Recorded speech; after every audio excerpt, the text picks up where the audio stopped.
Monsignor. How are you? I'm a little nervous. Thanks, Brian. Because this dynamic isn't the normal dynamic in which you It is not the normal dynamic. You're right.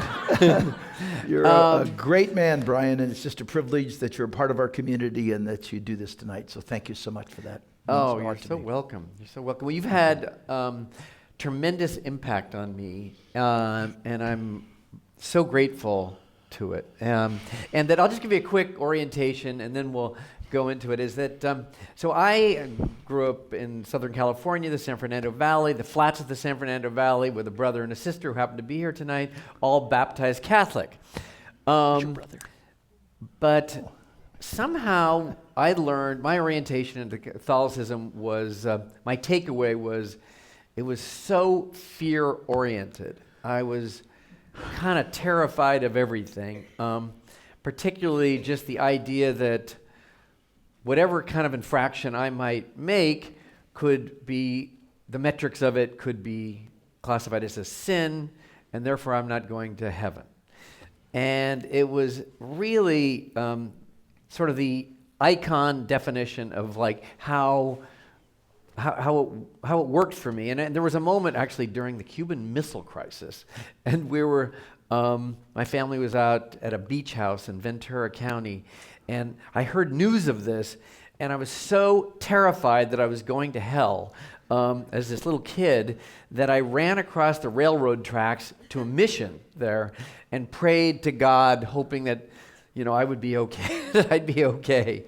But it just, I had so many of these sort of touch point moments that got me to the place where I just had to find my way into sort of separating myself from this fear and also from the Catholic Church in that sense. And it wasn't aggressive. It was not an aggressive thing. It was just a thing where I felt like this was the way I could emotionally survive and depart and to separate myself from this sort of constant feeling of sense of fear. And only recently, in fact, my fiance and now wife, she would say to me, "Come to church," or she would ask me to go to church with her, and I didn't want to go, and I'd first I'd sort of go around about it, and then I'd eventually say, I'm not the kind of guy that I live in a round room. So, in other words, don't try to corner me into something like, particularly religion. Doesn't work for me. But then I had this moment with Monsignor, and somehow we had this brief conversation, and I looked into his very calm and unbiased eyes, and I felt a moment where I felt like, geez, am I a sinner? What this reignited all the stuff that I was feeling. But I could feel absolutely no judgment out of your energy at all, no judgment. And then I started to gradually choose to come to church. and I'm so happy that I do come to church. And I'd like to talk about my observations about church at some point in this conversation. Great. But you've had tremendous impact on me, and I feel like you're not even trying to do it, and it even helps more. So I want to thank you, and do you have any thoughts or memory of these moments that we've had together? I do actually. As Veronica suggested, we had dinner one night, and we were talking about the Your Mercy, and Brian has got a great mind, and I was given, when I first met Brian, I met him at his house, and he gave me an advanced copy of his book, Curious Mind, and so I read a good portion of it, and I was interested in talking with you, and just to see what was behind it, because I'd never heard that before, someone every 2 weeks, going after someone, and especially of a different perspective or discipline. So I thought that was great. But that night, when we talked about the Year of Mercy, I just asked if you would consider something for our community, and you have. And that's a really good thing, Brian, that you took that moment and then internalized it, thought about it, talked to Veronica about it, and then came up with this moment. So that was really good. Secondly, I think all of us have had those kinds of experiences in our life of faith. As you suggested, 51 years of priesthood. I started, I'd be embarrassed to tell you how I started. I was very firm. You wouldn't have seen that calm exterior when I was 26 years of age, I'll tell you. And I felt, that we were in a very different time. And something has happened over the years. A lot of it is my failure, no question. A lot of it was the mistakes that I made. And somehow that brought me to see that life isn't perfect. Life is messy. Life has got all kinds of struggles and difficulties. And you just can't just have this expectation of people and then have them try to live to that. You've got to walk with people, be with people, support people. And so for me, I think it's my journey. I think it's the struggle and difficulties and failures, real failures of my own life, coming to realize the mercy of God in my own particular life, and as a result of that, trying to help other people. So I think we are a different church, Brian, in lots of ways. I think we're foundationally the same, but we've got so many wonderful things going right now. I said to Brian and Veronica that night, if the church today doesn't make something out of this man, Francis, we're on a different planet. It's crazy because he's so wonderful and he's such a force for good. And so we have to take that, I think, and I hate to use the word, but use it for the good of people. So I don't know if that's your response that you're looking for, Brian, but that's my thinking about it. And I'm grateful that you said that. So thanks so much. Oh, you're welcome. But have you always been have you always been non-judgmental in the way that I perceive you to be? No, I think that's grown. I think that when I first came here 29 years ago, Mike Matola's here now, he can tell you, but we were going to shoot for excellence, and I was after everything. And what's happened, I think, is that you begin to see that the things that really matter aren't the things that you spent so much of your time thinking about and considering. So for me, I came into this parish and it was really messy. There would be 2 weddings going on at the same time. There was just a lot of turmoil. And because we had a pastor that didn't care too much about organization. And so I had lived with him for a few years and I understood that and I understood the people. So I came in to create order and pull this thing up and to make it right. Well, of course, what's happened is it's become messier than it's ever been. And it's even more, I suppose, messy than it was in those days. So I think that's grown, Brian. And again, I must say to you, a lot of it was out of the struggles and difficulties of my life that brought me to a relationship with God that's helped me to see that that's what's important. And it's people that are important. And the ministry of people are important. Now, I've had to raise a lot of money, and I know I've offended a lot of you over that, and I apologize for that.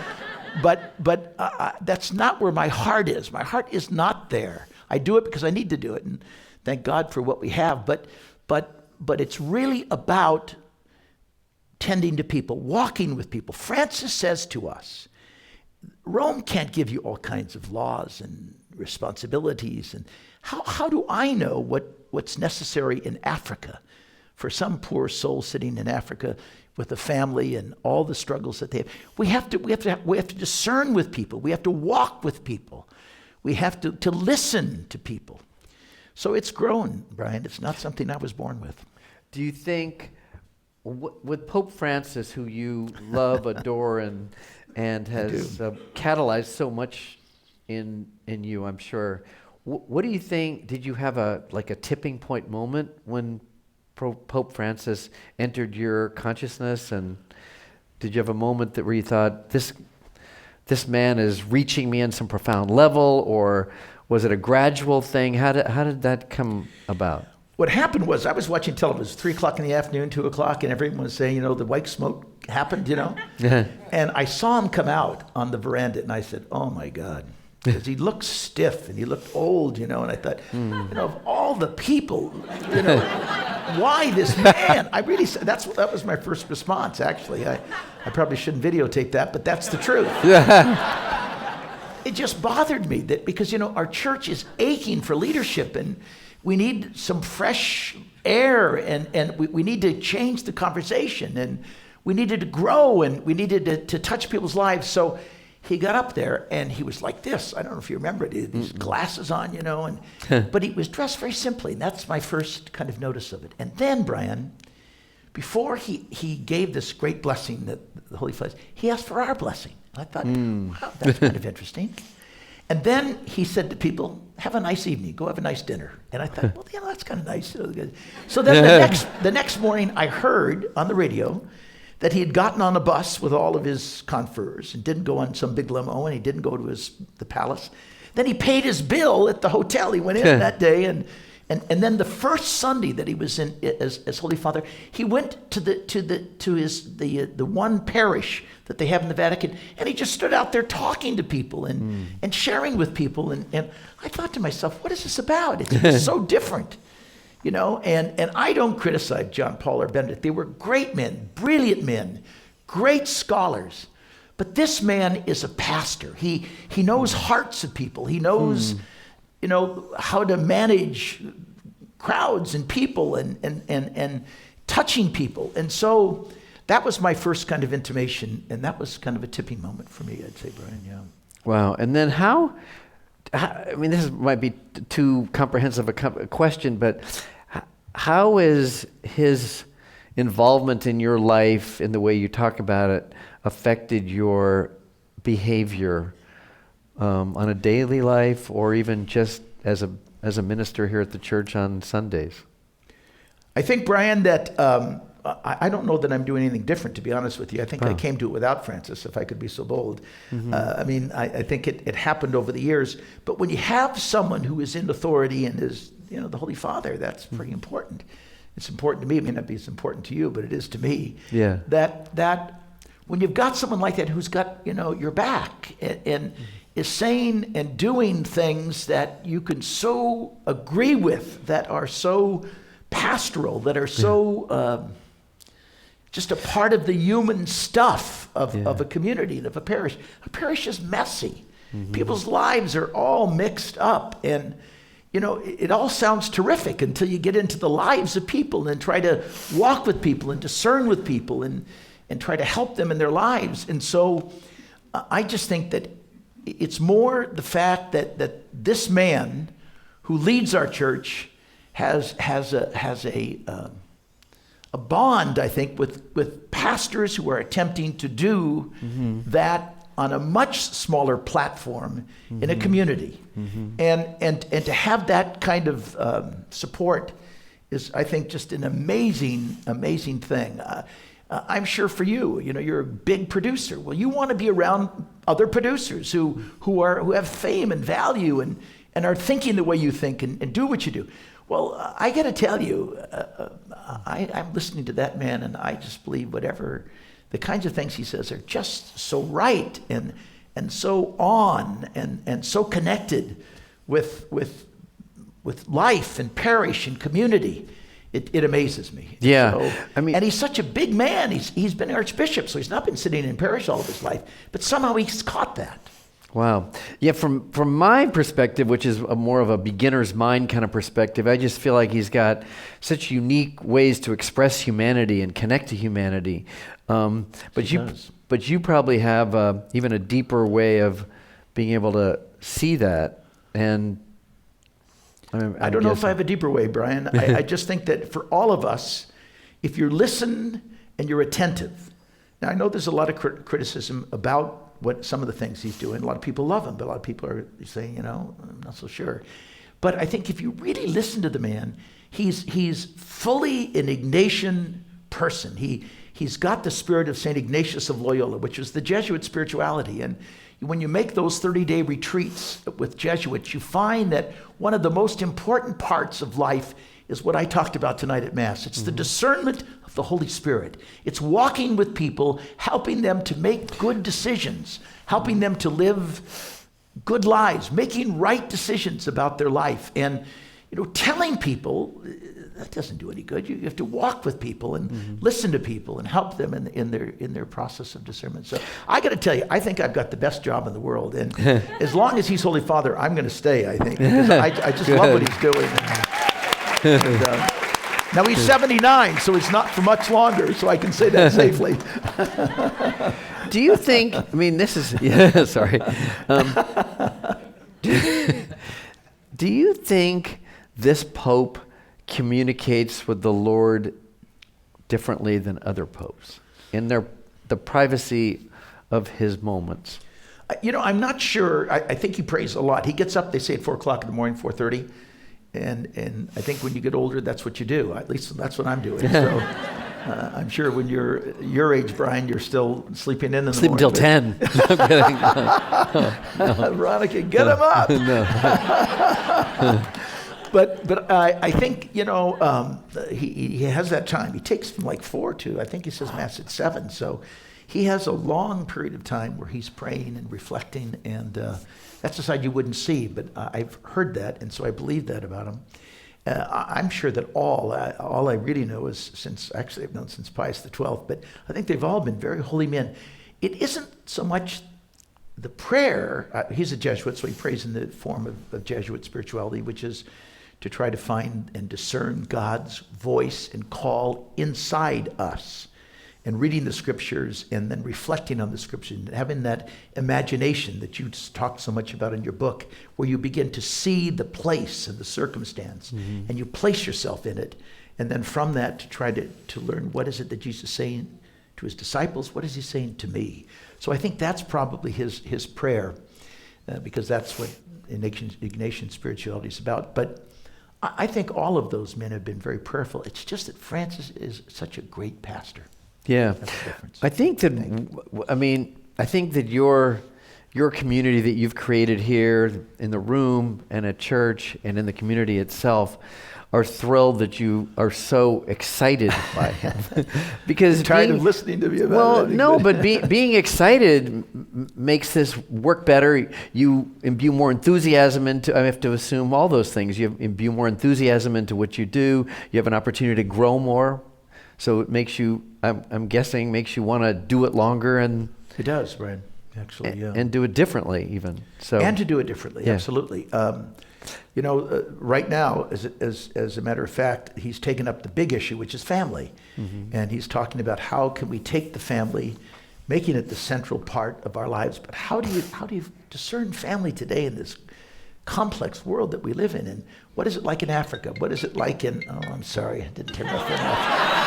What is it like? Dan said to me, "Is your phone off?" And I said it was, and it's not. I'm sorry. It's okay. I better turn it off. So it's okay.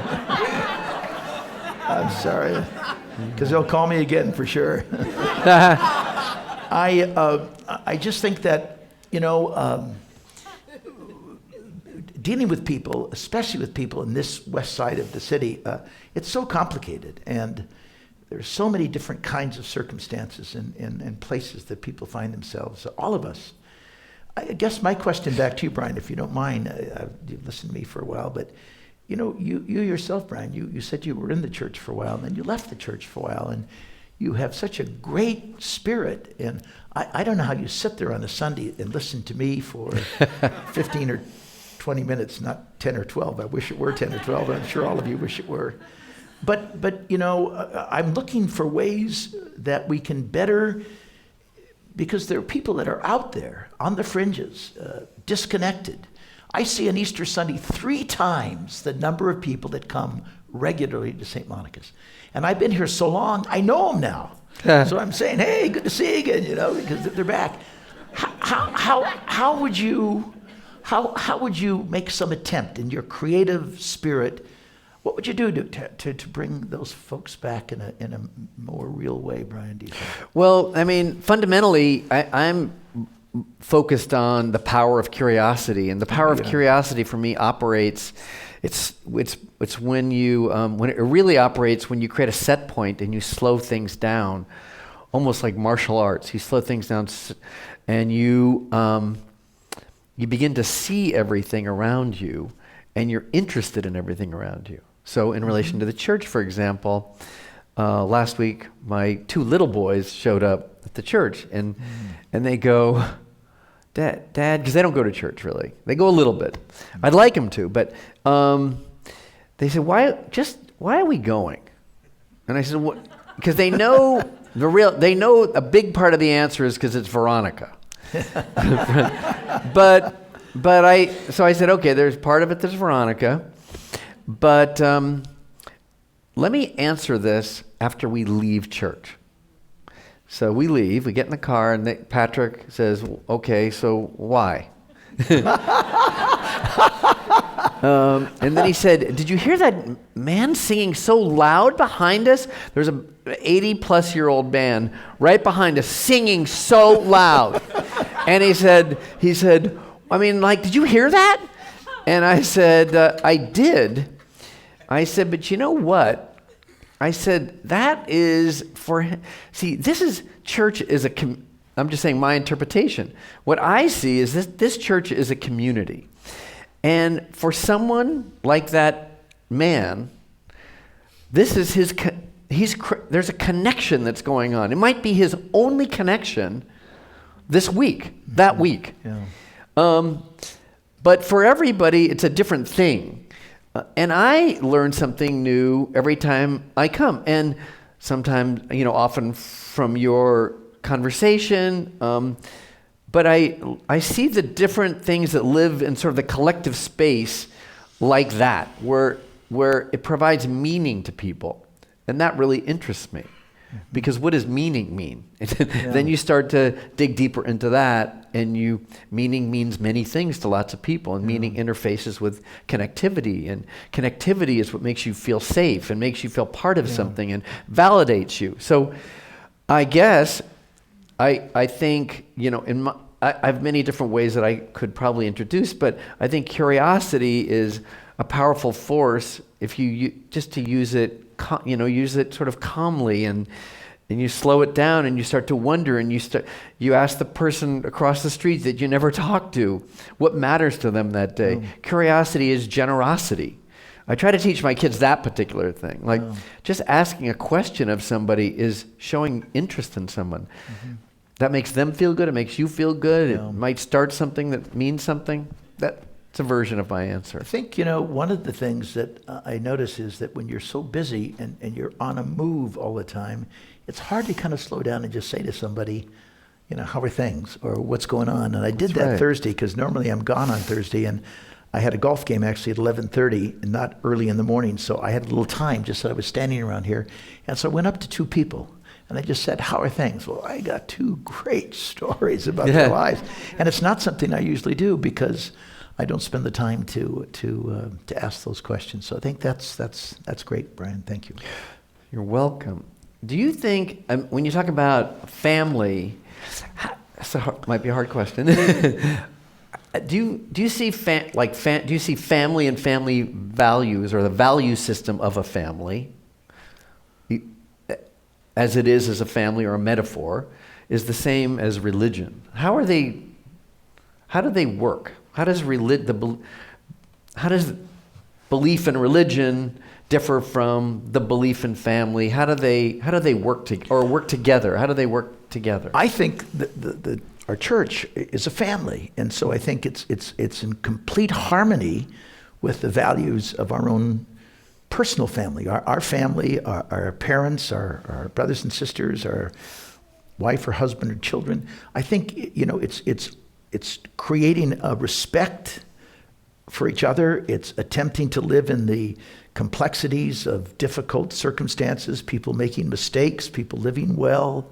I think all of that is in our little family, and it's in this large family. And so I think it's the same. I think we are a family. Yeah. And so I think the values of family and the importance of family in this particular family is equally important. We always say that about St. Monica's, that this is a family. I've noticed it especially in our high school. Our high school is a kind of a little section of this world, and these kids come from all over the place. They come from as far as South Central Los Angeles to Pacific Palisades, and they're all mixed in this school of ours. We have about 500 kids. And the thing I noticed when I used to go out in that yard with these kids and just say hello to them, they're rugged, tough, that's all gone. They're sweet kids. They care about each other. They're looking not only for their differences, they're looking for what makes them the same, and they talk to each other. So I think it's building that sense of care and support and love. The problem is, in a community that's all one cut, like if I lived in, I won't tell you but if I lived in a community that was all suburban and it was all just one kind, mother, father, kids, that would drive me crazy. I think living in an urban environment where there's everything, every kind of mix, every kind of circumstance. We have billionaires. We have the poorest of the poor. We have everything in this community.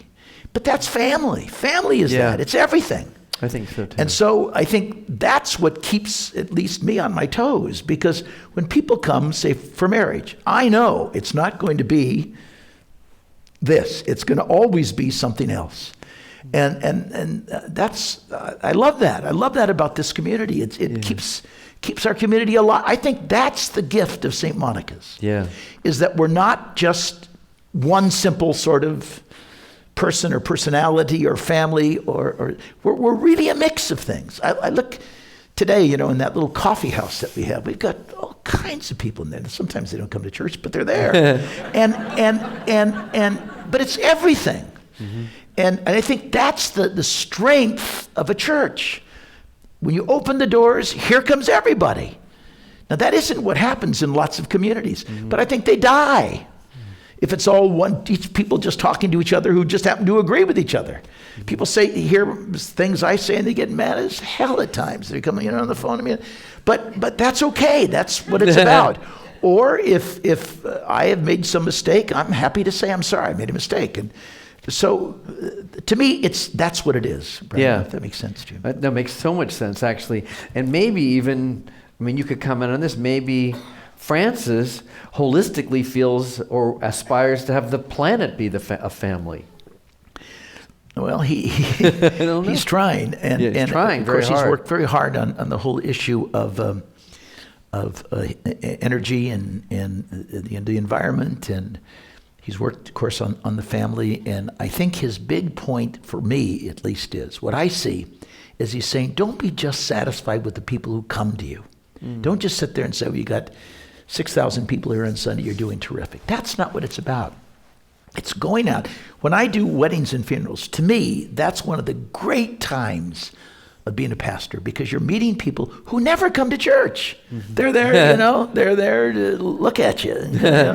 And somehow, I wish I had a better way. I wish I had some better way to say to them, I say to them, you're welcome. And I talk to them about Pope Francis and talk to them about the fact, he says that a parish is like a hospital in a battlefield. He said, when you're in war, in battle, and you're injured, and you go to get some treatment, they don't ask you a lot of questions. They're not asking about your blood pressure. They're not asking for your insurance policy. They're not asking they just want to take care of the wound. Mm-hmm. Well, that's what I think he's doing, and that's what I think he's asking us to do. I'm not doing enough of that. I need to get out more. I need to meet people and talk to people in different. So when I get invited to things, I make some effort at attempting to do it. What is mercy? I knew you'd ask that. Well, let me ask you, what do you think mercy is, Brian? I don't know. I don't know it in the deep level. But what do you think it is? Just what's your experience of it? Forgiveness. Lives in the category or the idea of forgiveness, I suppose. Yeah. Or giving and forgiveness and celebrating. I don't know. I don't want. I can say more, but I don't want to. Brian, I don't have wanna you make ever a mistake. woken up some morning and say to yourself, "I don't think I can get through this day. I'm Sure. I'm empty. I'm broken. I'm disgraced. I'm embarrassed." I have. And when you wake up to that, and then somehow you get through the day, and somehow as the day moves on, it builds a little bit. And then someone says, a good friend probably, says something to you like, "Lloyd, Brian, it's going to be okay. It'll pass." That's the good thing of living our age, Brian. I'm a little older than you. But we know that, when you're young, everything is so monumental and you never think it's going to end. Well, it does end. And things do change. And God's mercy prevails. And we go on. That's what I think mercy is. Great. I think it's those words, it's those moments. It's when you're at your lowest and somehow you're touched. And you know you can get through it ultimately and finally. Suicide is one of the great disasters of our age right now, because people give up. Because they don't believe, I think, sometimes in God's mercy and the forgiveness of each other. So that's my best take on it. Thank you very much. How do you? So mercy is something that God is able to do, touches you, or can another person touch you with mercy? See, that's, to me, and this is, of course, great Ignatian spirituality. It's what Francis suggests to us, and that is that we're all really vehicles, signs, ways in which God's mercy connects with people. And so I think, when someone says to me, when I'm in a dark moment, and someone says to me, yeah, that was a big mistake, but there's recovery. And there's gratitude. And then, like you go into these rooms as an example, the AA movement today, you go into these rooms and these people have gone through struggles and difficulties and pain. And yet they've survived but they do it by service to others, just talking about it. But if you've experienced mercy, you want to share mercy. You want to give mercy. You want to be a part of that for other people.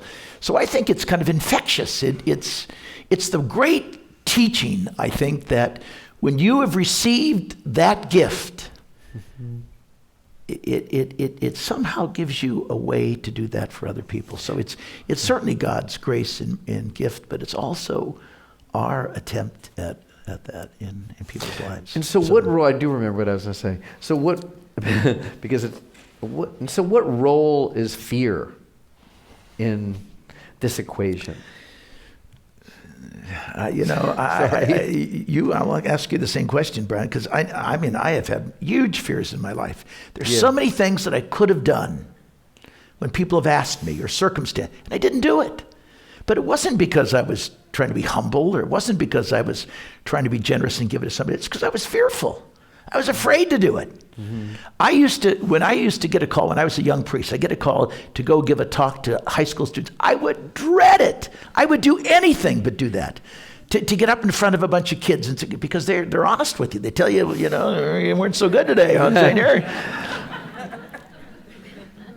But you lose those fears, Brian. I think as you practice and as you live your life and as you move along, so many of those things, like last night, we had our auction and our dinner, I used to dream about that raise the paddle that I'd have to get up and ask people from. It doesn't bother me at all anymore. As you know, it doesn't bother me at all anymore.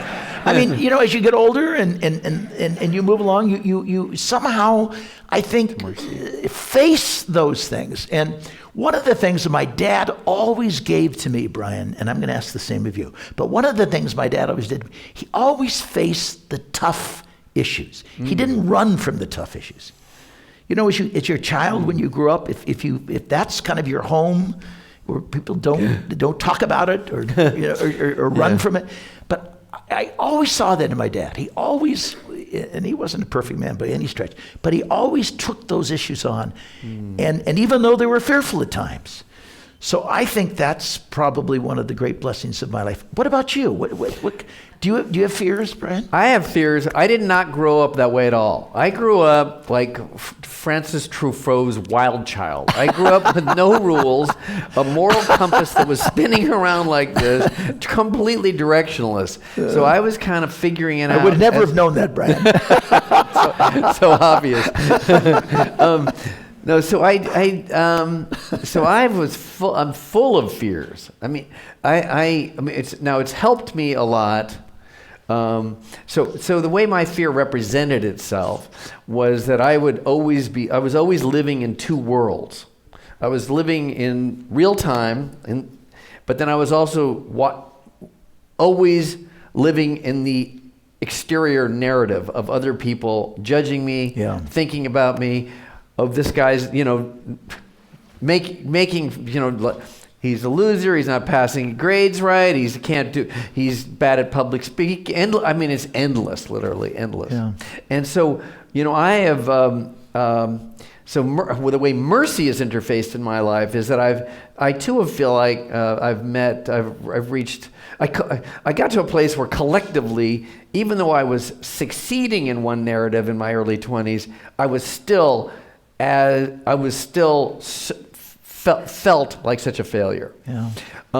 Like failing at the internal part of life. This other narrative, like whereas once again constantly being judged, failing on the exterior level that I wasn't comfortable with, even if I was a producer at 25 years old. Yeah. Those two things were always living at a parallel universe for me, but we're completely separate, if that makes any sense. That makes a lot of sense, Brian. And I believe that for so many of us, because I know the secrets of people's hearts. And when people come to me and they have that fear over something, first of all, I think to be able to say to people, it doesn't last forever. That there is an end to some of those things that happen in people's lives. But just not living in the dread of judgments of other people and not feeling that you're a failure or that you, and I think that's probably why we like each other, because you both have gone through that. So that's great, Brian.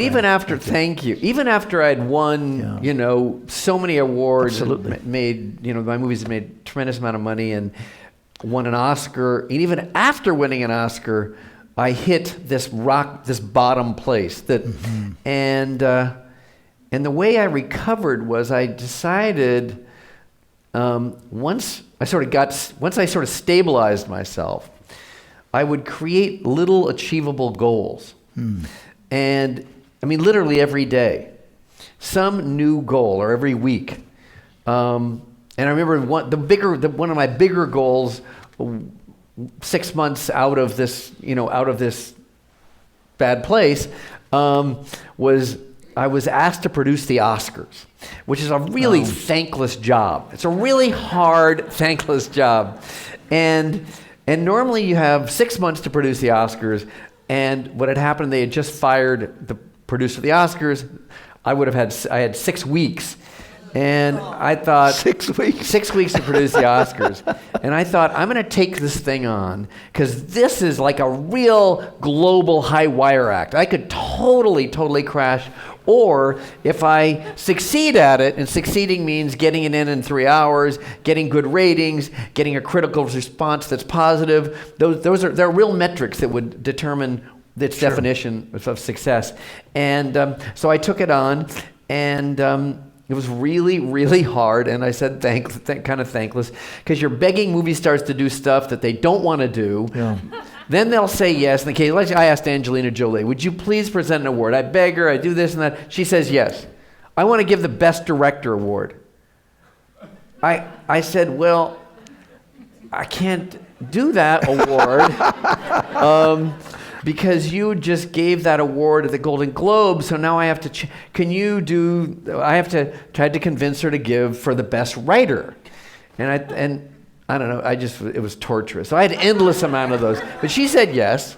But it was, if you multiply that times a couple of hundred, that's what was going on. And and then the very last night, the night before, we're looking at time. I'll tell you quickly. No, I'm going to listen to you. Don't pay attention to him. He's okay. So the night before, so the very night before, there's three governing forces that can crash your scene. One is the Academy, the executive branch of the Academy. The one is the ABC, because it's televised on ABC.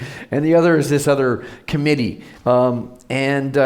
They all said, you have to cut 20 minutes out of your show. That night, like at 11:30 at night. Because and in order for me to cut 20 minutes out, I would have destroyed this guy's dream. This guy who, a filmmaker named Bennett Miller, that made this film that included every one of these movie stars and a little bit of their life and time, and they were used as interstitials. At the very end, I just said, when you asked me to do this, you told me I had total control, so I'm going to assert total control. Good for you. And the show still came in under schedule, under budget. I didn't accede to their temptations or their wish upon me. But I would continue to do those things as I still do. Just continue to try, challenge myself on new things, and that's that wonderful. That's great. Yeah, thank you. Great.